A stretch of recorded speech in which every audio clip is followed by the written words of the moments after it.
നമസ്കാരം. ഇന്നത്തെ പുതിയ അറിവിലേക്ക് എല്ലാവർക്കും ഹൃദയം നിറഞ്ഞ സ്വാഗതം. ഇന്ന് നമ്മൾ പഠിക്കാൻ പോകുന്നത് ഫണ്ടമെൻ്റൽ ആട്രിബ്യൂഷൻ എറർ എന്താണെന്നാണ് പഠിക്കാൻ പോകുന്നത്.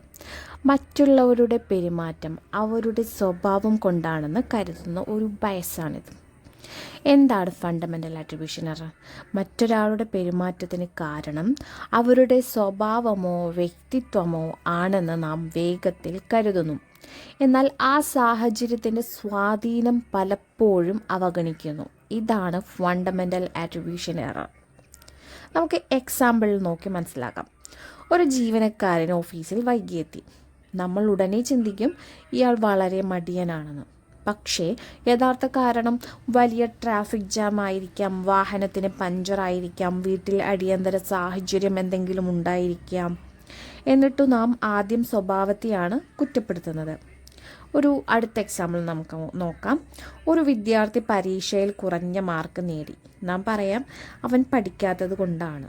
പക്ഷേ അസുഖമായിരിക്കാം, വീട്ടിൽ പ്രശ്നങ്ങളുണ്ടായിരിക്കാം, പരീക്ഷാ ദിവസം മാനസിക സമ്മർദ്ദത്തിലായിരിക്കാം. ഇത് എന്തുകൊണ്ട് സംഭവിക്കുന്നു? നമ്മളിങ്ങനെ ചിന്തിക്കാൻ എന്തുകൊണ്ടാണ് ഇങ്ങനെ സംഭവിക്കുന്നത് നമുക്ക് നോക്കാം. നമ്മൾ മറ്റുള്ളവരുടെ പ്രവൃത്തി കാണുന്നു, പക്ഷേ അവരുടെ സാഹചര്യം മുഴുവൻ നമ്മൾ കാണുന്നില്ല. അതിനാൽ മസ്തിഷ്കം എളുപ്പവഴി സ്വീകരിച്ച് ഇതാണ് ആ വ്യക്തിയുടെ സ്വഭാവമെന്ന് തീരുമാനിക്കുന്നു. ഇത് ഒഴിവാക്കാൻ എന്തൊക്കെ ചെയ്യാം? ഒരാളെ വിലയിരുത്തുന്നതിന് മുമ്പ് സാഹചര്യം കൂടി പരിഗണിക്കുക. ഇതിന് മറ്റെന്തെങ്കിലും കാരണം ഉണ്ടായിരിക്കുമോ എന്ന് സ്വയം ചോദിക്കുക. ഒരു സ്വഭാവത്തെ മാത്രം അടിസ്ഥാനമാക്കി മറ്റുള്ളവരുടെ ഒരു സ്വഭാവം വിധിക്കരുത്. ഓർമ്മിക്കാനായിട്ട് ഒരു വരി പറയാം. നാം പലപ്പോഴും മറ്റുള്ളവരെ അവരുടെ പ്രവൃത്തിയാൽ വിധിക്കുന്നു, എന്നാൽ നമ്മളെ നമ്മുടെ സാഹചര്യങ്ങളാൽ ന്യായീകരിക്കുന്നു. ഈ ചിന്താപിശകാണ് ഫണ്ടമെൻ്റൽ ആട്രിബ്യൂഷൻ എറർ.